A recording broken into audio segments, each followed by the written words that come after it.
അമിതമായിട്ട് വണ്ണം വെക്കുക, മുടി കൊഴിച്ചിൽ, ശരീരമാസകലം വേദന, രാവിലെ എഴുന്നേൽക്കുന്ന സമയത്ത് തലവേദന, ചിലപ്പോൾ സന്ധിവേദനകൾ വരിക, നീർക്കെട്ട് വരിക.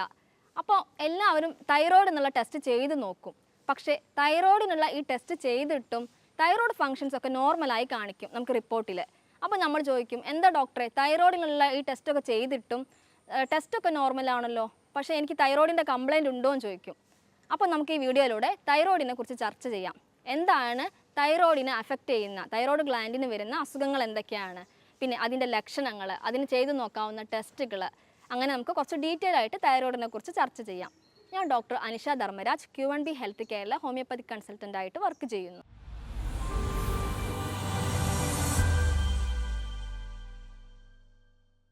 എന്താണ് തൈറോയ്ഡ് ഗ്ലാൻഡ്? തൈറോയ്ഡ് ഗ്ലാൻഡ് എന്ന് പറയുന്നത് നമ്മുടെ കഴുത്തിന് മുൻവശത്ത് കാണുന്ന ചിത്രശലഭത്തിൻ്റെ ആകൃതിയിലുള്ള ഒരു ഗ്രന്ഥിയാണ് തൈറോയ്ഡ് ഗ്ലാൻഡ് എന്ന് വിളിക്കുന്നത്. ഇത് സാധാരണ ഒരുപാട് ഫങ്ഷൻസ്, ഒരുപാട് പ്രവർത്തനം ഈ തൈറോയ്ഡിനുണ്ട്. നമ്മുടെ മെറ്റബോളിസത്തിൽ, പിന്നെ നമ്മുടെ ശരീരത്തിൻ്റെ എൻസൈം പ്രൊഡ്യൂസ് ചെയ്യുന്നതിൽ, പിന്നെ കൊളസ്ട്രോളിൻ്റെ ലെവൽ കൺട്രോൾ ചെയ്യുന്നതിൽ, ഹൈപ്പർ ഗ്ലൈസീമിക് എഫക്റ്റ് ഉണ്ടാക്കുന്നതിൽ, അങ്ങനെ ഒരുപാട് പ്രവർത്തനം ഈ തൈറോയ്ഡിലുണ്ട്.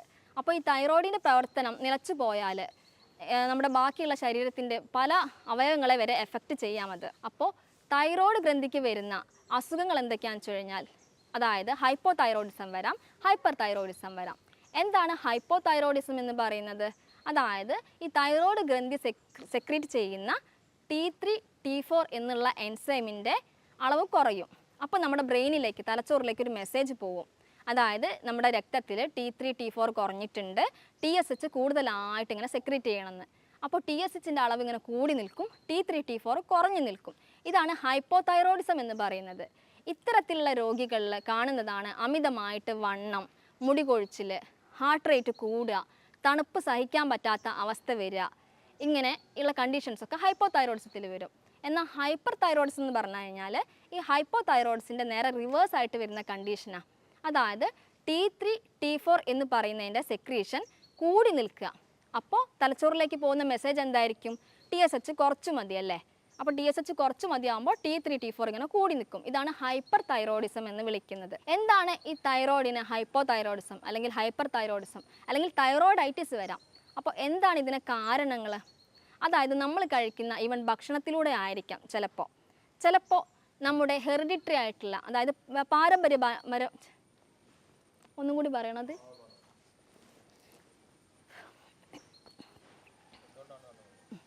എന്തുകൊണ്ടാണ് തൈറോയിഡിന് ഇങ്ങനെ ഹൈപ്പോ തൈറോയിഡിസം അല്ലെങ്കിൽ ഹൈപ്പർ തൈറോയിഡിസം അല്ലെങ്കിൽ തൈറോയിഡൈറ്റിസ് എന്നുള്ള പോലെ അവസ്ഥകൾ വരുന്നത്? അത് ചിലപ്പോൾ പാരമ്പര്യമായിട്ട് വരുന്നതായിരിക്കാം. ചിലപ്പോൾ അച്ഛനോ അമ്മയ്ക്കോ അല്ലെങ്കിൽ അവരുടെ വേറെ ആരെങ്കിലും ഹിസ്റ്ററി ഉണ്ടെങ്കിൽ, അല്ലെങ്കിൽ നമ്മൾ കഴിക്കുന്ന ഫുഡ്, അതായത് ഗോയിട്രോജൻസ് എന്ന് വിളിക്കും. എന്താ ഈ ഗോയിട്രോജൻസ് എന്ന് വിളിക്കുന്നത്? അതായത് ഈ ഒരുപാട് എമൗണ്ട് തൈറോയ്ഡ് ഹോർമോൺസിനെ പ്രൊഡ്യൂസ് ചെയ്യാൻ കഴിയുന്ന കുറച്ച് ഫുഡ് ഐറ്റംസ് ഉണ്ട്. അതിനെയാണ് നമ്മൾ ഗോയിട്രോജൻസ് എന്ന് വിളിക്കുക. അങ്ങനെയുള്ള ഫുഡ് കഴിക്കുമ്പോഴും നമുക്ക് ഈ തൈറോയിഡിന് ഈ പ്രശ്നങ്ങൾ വരാം. അല്ലെങ്കിൽ ചിലപ്പോൾ ചില ഇൻഫെക്ഷൻസ്, അതായത് അല്ലെങ്കിൽ ഓട്ടോ ഇമ്മ്യൂൺ ഡിസീസ്. എന്താ ഓട്ടോ ഇമ്മ്യൂൺ ഡിസീസ് എന്ന് വിളിക്കുന്നത്? നമ്മുടെ ശരീരത്തിലെ കോശങ്ങൾ തെറ്റിദ്ധരിക്കപ്പെട്ടിട്ട് നമ്മുടെ കോശങ്ങളെ തന്നെ നശിപ്പിച്ച് കളയും. ഇതിനെയാണ് നമ്മൾ ഓട്ടോ ഇമ്മ്യൂൺ ഡിസീസ് എന്ന് വിളിക്കുന്നത്. ഇങ്ങനെ ഒരു കണ്ടീഷൻ വരുമ്പോൾ തൈറോയിഡിന് Hashimoto's thyroidism, Hashimoto's hypothyroidism എന്ന് വിളിക്കും. ഗ്രേവ്സ് ഡിസീസ് അല്ലെങ്കിൽ ഹൈപ്പർ തൈറോയിഡിസം എന്നുള്ള അവസ്ഥയും വരാം. ഈ രണ്ട് അവസ്ഥയിലും വരുന്നത് ഓട്ടോ ഇമ്മ്യൂൺ ആയിട്ട്, അതായത് നമ്മുടെ സെൽസിനെ നശിപ്പിച്ച് കളയുന്ന ഒരു അവസ്ഥയാണ് വരുന്നത്.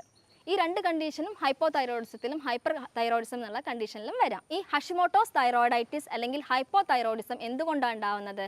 അവിടെ ഈ സെൽസിന് ഡിസ്ട്രക്ഷൻ സംഭവിക്കുന്നത്, അതായത് സെൽസിനെ നശിപ്പിച്ച് കളയുന്ന സമയത്ത് T3, T4 കുറയും. അപ്പോൾ TSH കൂടി നിൽക്കണം. അങ്ങനെയാണ് ഹൈപ്പോ തൈറോയിഡിസം ഹഷിമോട്ടോസ് തൈറോയിഡൈറ്റിസിൽ വരുന്നത്. പിന്നെ ഗ്രേവ്സ് ഡിസീസ് അല്ലെങ്കിൽ ഹൈപ്പർ തൈറോയിഡിസം എന്ന് പറയുമ്പോൾ ഇവിടെ ഒരു റിസപ്റ്ററാണ് ഉണ്ടാവുന്നത്. ആ റിസപ്റ്റർ എന്തെന്ന് വെച്ച് കഴിഞ്ഞാൽ T3, T4 കൂടുതലായിട്ട് പ്രൊഡ്യൂസ് ചെയ്യും. അങ്ങനെ T3, T4 കൂടുതലായിട്ട് പ്രൊഡ്യൂസ് ചെയ്യുമ്പോൾ TSH കുറഞ്ഞിരിക്കണം. അപ്പോൾ ഹൈപ്പർ തൈറോയിഡിസം റിസൾട്ട് ചെയ്യും. ഈ ഹൈപ്പർ തൈറോയിഡിസം കൂടുതലായിട്ട് നിൽക്കുന്ന സമയത്ത് എക്സോഫ്താൽമോസ് എന്ന് പറയും. അതായത് പുറത്തേക്ക് കണ്ണ് തള്ളി നിൽക്കുന്ന അവസ്ഥ, പിന്നെ പേഷ്യൻറ്റിൻ്റെ കണ്ണിലൊക്കെ നിറച്ചും ചുവപ്പ് കളർ വരുന്ന അവസ്ഥ, പിന്നെ അവരുടെ ഗ്ലാൻഡ് കുറച്ച് പ്രോമിനൻ്റ് ആയിട്ട് നിൽക്കുന്ന അവസ്ഥ, അങ്ങനെയൊക്കെ ഈ ഗ്രേവ്സ് ഡിസീസിൽ വരാം. ഒരുപാട് ആൾക്കാരിൽ സംശയമുള്ളൊരു ക്വസ്റ്റ്യനാണ്, അതായത് ഈ തൈറോയിഡിൽ മുഴ വന്നു കഴിഞ്ഞാൽ അത് ക്യാൻസർ എന്നുള്ള കണ്ടീഷനിലേക്ക് പോകുമോ എന്നുള്ളത്. 95% തൈറോയിഡിൽ വരുന്ന മുഴകൾ ക്യാൻസർ ഉണ്ടാക്കുന്നില്ല. ഇതിൽ 5% മാത്രമാണ് ക്യാൻസർ എന്നുള്ളൊരു കണ്ടീഷനിലേക്ക് പോകുന്നത്. ഈ മുഴകളുടെ ക്യാരക്ടർ നോക്കിയിട്ട് നമുക്ക് 1, 2, 3, 4 എന്നിങ്ങനെ നോഡ്യൂൾസിനെ ക്യാരക്ടറൈസ് ചെയ്യാം. ഇതന്നെ ഈ ഒരു മുഴ വന്നു കഴിഞ്ഞാൽ പെട്ടെന്ന് ഒരു പേഷ്യൻറ്റിന് ഉണ്ടാകുന്ന അവസ്ഥ എന്താ? പേടിക്കും അല്ലേ? എന്തുകൊണ്ടാണ് എൻ്റെ കഴുത്തിൽ ഇങ്ങനെ മുഴ വന്നതെന്ന്. അപ്പോൾ പലവരും പല ഡോക്ടറെ അടുത്ത് പോയി നോക്കും. അപ്പോൾ ഡോക്ടേഴ്സിന് പറയാനുള്ള ഒരു അഭിപ്രായം എന്ന് പറയുന്നത് ഈ മുഴ സർജറി, അതായത് സർജറി ബുദ്ധിമുട്ടുണ്ടാക്കുകയാണെങ്കിൽ മാത്രം സർജറി കളയണം. എങ്ങനത്തെ തരം ബുദ്ധിമുട്ടുകൾ ഉണ്ടാക്കുക? നമ്മുടെ ശബ്ദം മാറിപ്പോവുക, അല്ലെങ്കിൽ കഴുത്തിന് പുറത്തേക്കായിട്ട് തള്ളി നിൽക്കുക, അല്ലെങ്കിൽ പേഷ്യൻറ്റിന് തന്നെ കഴുത്ത് തിരിക്കാൻ വയ്യാത്തൊരവസ്ഥ, അല്ലെങ്കിൽ കുറച്ച് കോസ്മെറ്റിക് ആയിട്ട്, അതായത് കഴുത്തിന് കുറച്ച് വൃത്തികേടായിട്ട് തോന്നുന്നൊരവസ്ഥ, പിന്നെ അത് ശ്വാസതടസ്സം ഉണ്ടാക്കുക, ഇങ്ങനെയൊക്കെയുള്ള ഒരു കണ്ടീഷൻ വരികയാണെന്നുണ്ടെങ്കിൽ നമ്മൾ അത്തരം മുഴകൾ സർജറി ചെയ്ത് മാറ്റേണ്ടതാണ്. അപ്പോൾ ഞാൻ നേരത്തെ പറഞ്ഞു ഹൈപ്പോതൈറോയിഡിസം, ഹൈപ്പർ തൈറോയിഡിസം, തൈറോയിഡൈറ്റിസ്. അപ്പോൾ ഒരു പേഷ്യൻറ്റ് വന്നിട്ട് T3, T4 നോക്കി, അല്ലെങ്കിൽ TSH നോക്കി. അപ്പോൾ അവരുടെ ആ ഒരു വാല്യൂവിൽ ഒരു വ്യത്യാസവും ഇല്ല. അപ്പോൾ അവരെന്ത് ടെസ്റ്റ് ചെയ്ത് നോക്കണം? ഇങ്ങനെ തൈറോയ്ഡ് ഉണ്ടോ എന്ന് അറിയണമെങ്കിൽ അവർ ചെയ്ത് നോക്കേണ്ട കുറച്ച് ടെസ്റ്റാണ് TG ടെസ്റ്റ്, അല്ലെങ്കിൽ TPO ടെസ്റ്റ് എന്ന് പറയും. TPO ടെസ്റ്റും TG ടെസ്റ്റും ചെയ്ത് കഴിഞ്ഞാൽ നമുക്ക് തൈറോയ്ഡ് ഉണ്ടോ എന്നുള്ള കണ്ടീഷൻ അറിയാൻ കഴിയും. ഈ തൈറോയ്ഡ് ഉണ്ടോ എന്ന് നമുക്ക് വീട്ടിൽ നിന്ന് തന്നെ ചെക്ക് ചെയ്ത് നോക്കാം. എങ്ങനെയാണ്? ഒന്ന് കണ്ണാടിൻ്റെ മുന്നിൽ പോയി നിന്നിട്ട് കഴുത്ത് കുറച്ചൊന്ന് പൊന്തിച്ച് വെച്ചിട്ട് ഉമിനീരിറക്കുക. ഈ ഉമിനീരിറക്കുന്ന സമയത്ത് ഈ ഗ്രന്ഥി മുകളിലേക്ക് പോകുകയാണെങ്കിൽ തൈറോയ്ഡ് ഉണ്ടെന്ന് പറയാം. സാധാരണഗതിയിൽ തൈറോയ്ഡിന് അങ്ങനെ വീക്കം വരാറില്ല. അപ്പോൾ ഈ തൈറോയ്ഡ് ഉള്ള ആൾക്കാരിൽ ഉമിനീരിറക്കുന്ന സമയത്ത് ഗ്രന്ഥി മുകളിലേക്ക് പോകുകയാണെങ്കിൽ അത് തൈറോയ്ഡ് ഉള്ളതിൻ്റെ ഒരു ലക്ഷണമാണ്. പിന്നെ ഒരു പേപ്പർ എടുത്തിട്ട് കൈ ഇങ്ങനെ നിവർത്തി വെച്ച് അതിന് മുകളിൽ പേപ്പർ വെക്കുക. അപ്പോൾ കൈ വിറയ്ക്കുന്നുണ്ടോ എന്ന് നോക്കുക. അങ്ങനെ ഒരു കൈ വിറയ്ക്കുന്ന അവസ്ഥ വരികയാണെന്നുണ്ടെങ്കിൽ അവർക്ക് തൈറോയ്ഡ് ഉണ്ടെന്നുള്ള കണ്ടീഷൻ നമുക്ക് പറയാം. പിന്നെ ഞാൻ നേരത്തെ പറഞ്ഞ പോലെ ബ്ലഡ് ടെസ്റ്റ് ചെയ്ത് നോക്കാം. പിന്നെ മുഴ ഉള്ള കേസാണ് എന്നുണ്ടെങ്കിൽ നമ്മൾ ചെയ്യേണ്ടത് ഒരു അൾട്രാസൗണ്ട് സ്കാൻ എടുക്കുകയാണ് നല്ലത്. അതായത് നമുക്കൊരു മുഴ ഉണ്ട്, തൈറോയ്ഡ് വാല്യൂസ് നോർമലാണ്. ചില മുഴകളിൽ ചിലപ്പോൾ തൈറോയ്ഡിൻ്റെ വാല്യൂസ് നോർമൽ ആയിരിക്കാം. ഈ മുഴകൾ ചിലപ്പോഴാണ് തൈറോയ്ഡിൻ്റെ ഹോർമോൺസിനെ ഡിപ്പെൻഡ് ചെയ്യുന്നത്, ചിലപ്പോൾ ഹോർമോണിനെ ഡിപ്പെൻഡ് ചെയ്യാത്ത അവസ്ഥയും വരാം. അങ്ങനെയുള്ള കേസിൽ നമ്മൾ തൈറോയ്ഡിൻ്റെ സ്കാൻ എടുക്കണം. പിന്നെ ചെയ്യേണ്ട ഒരു ടെസ്റ്റാണ് FNAC എന്ന് പറയും. FNAC എന്ന് പറഞ്ഞാൽ ഒരു നീഡിൽ വെച്ച് നമ്മുടെ ആ മുഴയിൽ കുത്തിയിട്ട് മൈക്രോസ്കോപ്പിൽ വെച്ച് പരിശോധിക്കുന്ന ഒരു ടെസ്റ്റാണ് FNAC എന്ന് പറയുന്നത്. അപ്പോൾ FNAC ചെയ്ത് നോക്കിയാൽ നമുക്ക് ആ മുഴം എത്തരത്തിലുള്ള മുഴകളാണെന്ന് അറിയാൻ പറ്റും. സാധാരണഗതിയിൽ സ്റ്റേജ് 3 അല്ലെങ്കിൽ സ്റ്റേജ് 4ലേക്ക് വരുമ്പോഴാണ് അത് കുറച്ചും കൂടി ക്യാൻസറസ് ആയിട്ടുള്ള കണ്ടീഷനിലേക്ക് എത്തിക്കൊണ്ടിരിക്കുക എന്ന് പറയുന്നത്. അപ്പോൾ ഇങ്ങനെയുള്ള മുഴകൾ സർജറി ചെയ്ത് മാറ്റിക്കഴിഞ്ഞാൽ അതുകൊണ്ടുള്ള പ്രശ്നങ്ങൾ ഉണ്ടാവുന്നില്ല. ഈ തൈറോയ്ഡ് ഹോർമോൺ എന്ന് പറയുന്നത് ഞാൻ നേരത്തെ പറഞ്ഞു, നമ്മുടെ ശരീരത്തിൽ ഒരുപാട് മെറ്റബോളിസം ഉണ്ട്. A to Z മെറ്റബോളിസം നടത്തുന്നത്, അതായത് രാസപ്രവർത്തനം നടത്തുന്നത് ഈ തൈറോയിഡാണ്. എന്താണ് മെറ്റബോളിസം എന്ന് പറഞ്ഞു കഴിഞ്ഞാൽ, അതായത് നമ്മുടെ ശരീരത്തിൽ, അതായത് ഇപ്പോൾ ഒരാൾ മെലിഞ്ഞിരിക്കുക എന്ന് പറഞ്ഞു കഴിഞ്ഞാൽ അയാളിൽ ഒരുപാട് രാസപ്രവർത്തനം നടക്കുന്നുണ്ടെന്നാണ് അർത്ഥം. തടിച്ചിരിക്കുന്ന ആൾക്കാരിൽ BMR, ബേസൽ മെറ്റബോളിക് റേറ്റ് കുറവായിരിക്കും. അവരിൽ രാസപ്രവർത്തനം നടക്കുന്നത് കുറവാണ്. അപ്പോൾ ഒരുപാട് മെറ്റബോളിസം നടത്തുന്നതിൽ ഈ തൈറോയിഡിന് പങ്കുണ്ട്. പിന്നെ കുട്ടികളുടെ കാര്യത്തിൽ പറയുകയാണെങ്കിൽ 12 ആഴ്ച വരെ, നമ്മുടെ ഗർഭസ്ഥ ശിശു ഇരിക്കുന്ന 12 ആഴ്ച വരെ അമ്മയിൽ നിന്നാണ് ഈ കുട്ടിക്ക് തൈറോയ്ഡ് ഹോർമോൺ കിട്ടിക്കൊണ്ടിരിക്കുന്നത്. ഒരു 5 to 6 മാസമാകുമ്പോഴാണ് ഒരു ഏകദേശം ഫങ്ഷനിങ്ങിലേക്ക് ആ കുട്ടിയുടെ തൈറോയ്ഡ് ഹോർമോൺ വരുന്നത്. അപ്പോൾ ഒരു പ്രഗ്നൻ്റ് ആയിരിക്കുന്ന സമയത്ത് തൈറോയ്ഡ് ഉണ്ടോ എന്നുള്ളത് നമ്മൾ ചെക്ക് ചെയ്യണം. ഈ തൈറോയ്ഡ് എന്ന് പറയുന്നത് ഈവൻ ഇൻഫെർട്ടിലിറ്റിക്ക് അല്ലെങ്കിൽ സെക്ഷൽ ആയിട്ടുള്ള ഒരു മടുപ്പിന് വരെ ഈ തൈറോയിഡിൻ്റെ ഹോർമോൺസ് കൂടി നിൽക്കുന്നത് കൊണ്ടോ കുറയുന്നതിനോ കാരണമായിരിക്കാം. അപ്പോൾ ഞാൻ നേരത്തെ പറഞ്ഞ പ്രഗ്നൻ്റ് ആയ ലേഡീസിൽ തൈറോയ്ഡ് കൂടുമ്പോൾ ഉള്ള പ്രശ്നം എന്താണെന്ന് വെച്ച് കഴിഞ്ഞാൽ ഇവരിൽ പ്രീ എക്ലാംസിയ, അതായത് ഈവൻ ചിലപ്പോൾ ഫിക്സ് വരിക എന്നുള്ള കണ്ടീഷനിലേക്കൊക്കെ പോവാം. അല്ലെങ്കിൽ കുട്ടി മെൻ്റലി റിട്ടയർഡ് ആവാമെന്ന് പറയും, അതായത് വളർച്ചക്കുറവ് വരിക, അല്ലെങ്കിൽ തല കുറച്ച് വലുതായിട്ട് വീർത്തിരിക്കുന്ന ഒരവസ്ഥ, ഇങ്ങനത്തെ അവസ്ഥയിലൊക്കെ തൈറോയ്ഡ് ഉണ്ടെങ്കിൽ വരും. അപ്പോൾ ഒരു പ്രഗ്നൻ്റ് ആയിട്ടുള്ള ഒരു അമ്മ എപ്പോഴും തൈറോയ്ഡ് ഫങ്ഷൻസ് നോർമൽ ആണോ എന്ന് ചെക്ക് ചെയ്യണം. സാധാരണഗതിയിൽ നമ്മുടെ തൈറോയിഡിൽ നിന്നുള്ള ഈ തൈറോയ്ഡ് ഹോർമോൺസ് രക്തത്തിലേക്ക് പ്രൊഡ്യൂസ് ചെയ്ത് കഴിഞ്ഞാൽ പിന്നെ ഈ തൈറോയ്ഡ് ഹോർമോൺസ് എന്ത് ചെയ്യുന്നു വെച്ച് കഴിഞ്ഞാൽ ലിവറിലുള്ള, അതായത് ലിവറിലേക്ക് പോയിട്ട് അവിടുന്ന് T4നെ T3 ആക്കി മാറ്റും. കുറച്ച് ശേഷിക്കുന്ന കുറച്ച് T3, T4 മാത്രമേ കുറച്ച് സെൽസ്, അതായത് കോശങ്ങളിൽ ഉപയോഗിക്കുന്നുള്ളൂ. എന്തിനാണ് കോശങ്ങളിൽ ഈ T3, T4 ഫ്രീ ഫോമിൽ വേണ്ടത്? അതായത് അവരുടെ മെറ്റബോളിസം നടത്താൻ, എനർജി യൂസ് ചെയ്യാൻ വേണ്ടിയിട്ടൊക്കെ ഈ T3, T4 ആവശ്യമാണ്. 0.02% ആണ് ഫ്രീ ആയിട്ട് T4 കാണുന്നത്.